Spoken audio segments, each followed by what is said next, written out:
Chapter 32. Gotenda swung by at 8:40. He was wearing a perfectly ordinary grey V-neck sweater over a perfectly ordinary blue button-down shirt with, you got it, perfectly ordinary cotton slacks. And still he looked striking, extraordinarily so.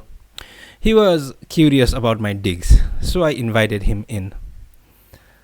Nice, he said, with a shy smile. Such a sweet smile, it made you feel like offering to let him stay for a week. Takes me back, he said, as if to himself. Reminds me of the place I used to have, before I hit it big. From anyone else, the comment would have been an unbearable snub. But from him, it was a compliment, straightforward and pure.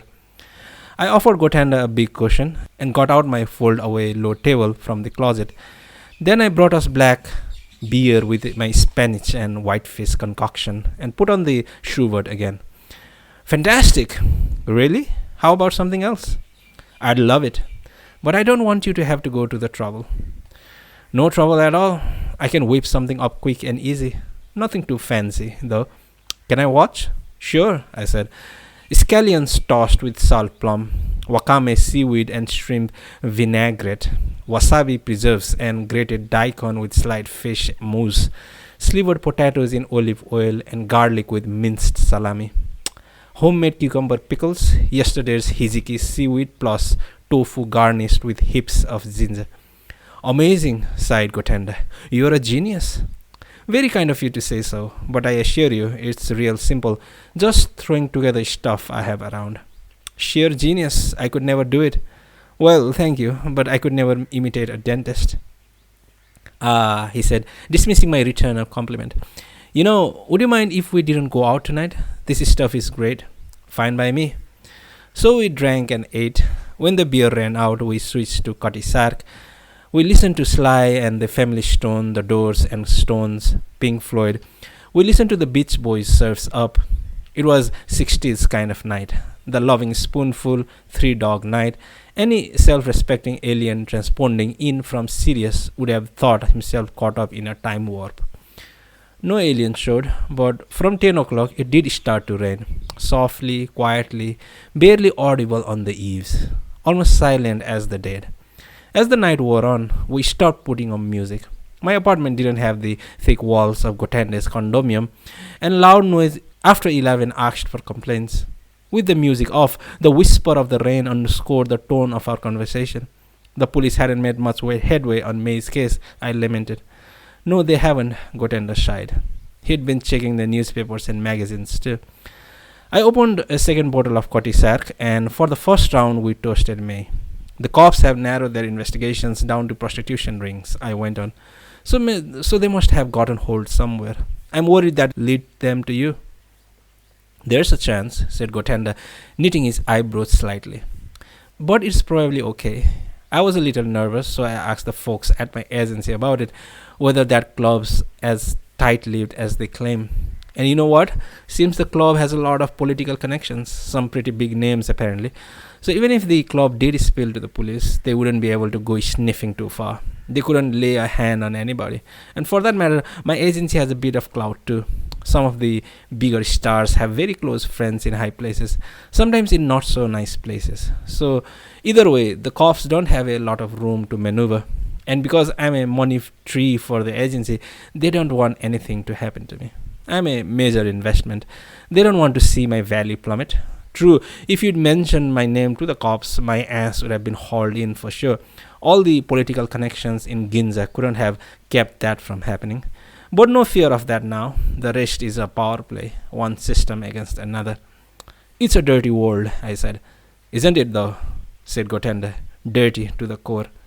2 votes, dirty. Say what? 2 votes for dirty. Motion adopted. He nodded and then smiled sadly. 2 votes for dirty. No one can be bothered to think about a murder victim. Everyone's busy looking out for number 1, he said, myself included. I went into the kitchen to replenish the ice, bringing out crackers and cheese. I want to ask you a favor, I said, sitting down. Could you call up the organization and ask them something for me?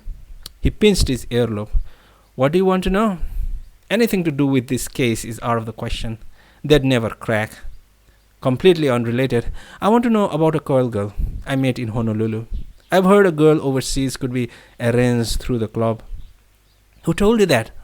Someone with no name. I'm willing to bet the organization this guy was talking about is the same club we're talking about. Because you got to be rich and famous to join, neither of which I begin to approach. So I was told. Gotenda smiled. Yeah, I think I may have heard about a service like that. One phone call does the trick. I haven't had the pleasure, but it's probably the same setup. So, what about that hooker in Honolulu? I just want to know if the club has a Southeast Asian woman named June working for them. Gotenda thought about this, but didn't ask anything more. He jotted down the name in his date book. June what? Give me a break. She's a call girl. I said, it's just June. Got it. I'll ring the place up tomorrow. Thanks, I owe you, I said. Forget it. After what you've done for me, this is a pittance. He winked and gave me a thumbs up. You go to Hawaii alone, by the way? Who goes to Hawaii alone? I went with a girl. She's only 13, though. You slept with a 13-year-old girl? What do you think I am? The kid doesn't even wear a bra yet. Then why'd you go with her? To teach her table manners, interpret the mysteries of the sex drive, badmouth boys yours, go see E.T., you know the usual. Gotenda gave me a long look. Then he skewed his lips into a smile. You really are a little odd, you know. Now everyone seemed to think so. Motion passed by unanimous vote. Gotenda drank some whiskey and nibbled on a cracker. I saw my ex-wife a couple of times while you were away, he said. We're getting along pretty well. Strange to say, but sleeping with your ex-wife can be fun, I guess. Why don't you try seeing your ex-wife? No way, she's about to get married. Didn't I tell you? He shook his head. Didn't know. Well, too bad. No, it's better this way, I said, and I meant it. But what about your ex? He shook his head again. It's hopeless. No other way to put it. Hopeless. A dead end. You know, we make better love than we ever have. We don't have to say a word. We understand each other. It's better than when we were married. We love each other, if you want to know. But it can't go on forever like this, meeting in love hotels. I wish we didn't have to hide, but if her family finds out, they'll make my life miserable. As if they haven't already. It's between me or them. She'll pick them every time. I lose whichever way I turn. God, the things I would give for a normal life with her. Gotenda swirled the ice in his glass around and around. Funny, isn't it? I can get almost anything I want, except the one thing I want the most. That's how it is, I said. But I never could get everything I wanted, so I can't really talk. No, you've got it wrong, said Gotenda. You never wanted things to begin with. For instance, would you ever want a Maserati or a condo in Azabu? Well, if somebody forced them on me. But I guess I can live without them. My little apartment and my trusty Subaru satisfy me all right. Well, maybe satisfy is an overstatement, but they suit me all right. They are easy to manage. They are not dissatisfying in any way. But who knows, maybe there'll come a time when I need these things. No, you're wrong again. That's not what need is. This stuff isn't natural. It's manufactured. Take that place where I live. A roof over your head is the point, not what fancy part of town it's in. But the idiots at the agency say, Itabashi or Kamiodo or Nakano Toritsuka say, no status. You big star, you live in Azabu. The next thing I know, they've stuck me in that ridiculous condo. What bullshit. What the hell is so great about Azabu? A bunch of rip-off restaurants run by fashion designers and that eyesore called Tokyo Tower and all those crazed women wandering around all night. The same thing with the goddamn Maserati. Who the hell drives a Maserati in Tokyo? It's such bullshit. Subaru or Bluebird or Corona. Nope. Big Star no get caught dead in anything but Maserati. The only saving grace of that car is that it's not new. They got it off some Enka singer. He poured some whiskey over melted ice, took a sip, frowned. That's my world, Azabu. European sports car, first class. Stupid, meaningless, idiotic bullshit. How did all this total nonsense get started? Well, it's very, very simple. You just repeat the message and repeat the message and repeat the message. You pound that baby in until everybody believes it. Like a mantra, Azabu, BMW, Rolex, Azabu, BMW, Rolex, Azabu, BMW, Rolex, Azabu. That's how you get those poor suckers who actually believe the bullshit. But if they believe that, they're exactly like everybody else. They are blind. They got zero imagination. I'm fed up with it. I'm fed up with the life they have me living. I'm their life-size dress-up doll, sewed together with loans and mortgages. But who wants to hear this grief?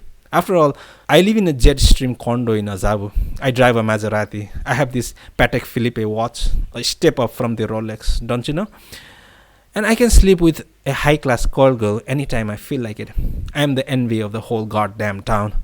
I want you to know I didn't ask for any of it. But the worst thing is, boy, this must be getting boring. As long as I keep living like this, I can't get what I really want. Like, for instance, love? I said. Yeah, like, for instance, love and tranquility and a healthy family and a simple life. He ran down the list. Then he placed both hands together before his face. Look at me. I had a world of possibilities. I had opportunities. But now I'm a puppet. I can get almost any woman I want. Yet the one woman I really want. Gotanda was getting good and drunk. It didn't show on him, but he sure was letting it all hang out, which I could appreciate, absolutely. This urge to drink himself silly.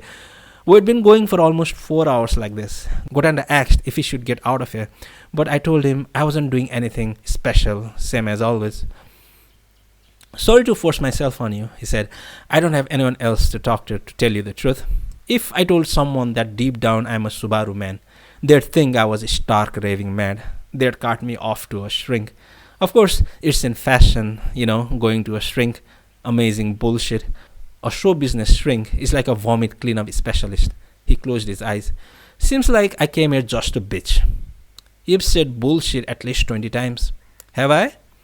Go ahead, blow it off if that's what you want. No, enough of this. I'm sorry to make you listen to this garbage. It's just that I'm surrounded by all this steaming shit. Makes me want to puke. Then go ahead, puke. Idiots all around me. Gotanda practically spit out the words, bloodsuckers, fat, ugly bloodsuckers, slopping their fat asses around, feeding off the hopes and dreams of decent people. I tell myself it'd be a waste of good energy strangling them. Yeah, using a baseball bat would be better. Strangling takes too long. You're right, said Gotanda, but strangling makes the point clearer. Instant death is too good. Why waste kindness on them? Ah, the voice of reason. Honestly, he went on, ignoring my irony, then broke off with a sigh and brought his hands together in front of his face again. I feel so much better. Well, now that we've settled that, how about some ochazuke? Ochazuke? You're kidding. I'd love some ochazuke. I boiled water for tea, tossed together some crumbled nori and salt plum and wasabi horseradish, topped 2 balls of rice with a mixture and poured tea over each. Ochazuke. Yum. From where I sit, seems to me you don't have a bad life, Gotanda said. I lay back against the wall and listened to the rain. Some parts, sure, I'm not unhappy, but I'm like you. I feel like something's missing. I'm living a normal life, I suppose. I'm dancing. I know these steps. I'm dancing. It's alright. But socially speaking, I've got nothing. I'm 34. I'm not married. I don't have a regular job. I live from day to day. I can get a public housing loan. I'm not sleeping with anybody. What am I going to be like in 30 years? You'll get by. Or else I won't, I said. Who knows? Same as everyone. But with my life, I don't even have parts I enjoy. Maybe not, but you look like you're doing pretty well for yourself. Gotanda shook his head. Do people who are doing pretty well for themselves pour out such endless streams of grief? Do they come bother you and slosh all over you? Sometimes they do, I said. We're talking about people, not common denominators. At 1:30, Gotanda announced he was leaving. You can stay if you like. I've got an extra futon. I'll even make you breakfast, I said. No, really, but thanks for the offer. I'm sober now, so I might as well go home, he said. But I've got a favor to ask first. I'm afraid you're going to think it's a little strange. Fire away. Would you be willing to let me borrow the Subaru for a bit? I'll trade you the Maserati for it. The Maserati is so flashy, I can't go anywhere in peace, especially when I'm trying to see my ex-wife. Borrow the Subaru for as long as you like, I said. But to be honest, I don't know about taking on the Maserati. I keep my Jeep in the parking lot, so it could easily be banged up at night. And if I dent it or something, I'll never be able to pay for it. Don't worry about it. I don't. If anything happens, the agency will take care of it. That baby is insured up the tailpipe. Drive the thing into the sea if you feel like. Honest, they'll only buy me a Ferrari next. There's a porno writer who's got one he wants to sell. A Ferrari? I said limply. I know what you're thinking, he laughed, but you can just shelve it. It's hard for you to understand, but in this debauched world of mine, you can't survive with good taste. Because a person with good taste is a twisted, poor person, a sap without money. You get sympathy, but no one thinks better of you. So Gotander drove off in my Subaru, and I pulled his Maserati into the lot. A super aggressive machine, all response and power. The slightest pressure on the accelerator, and it practically left the ground.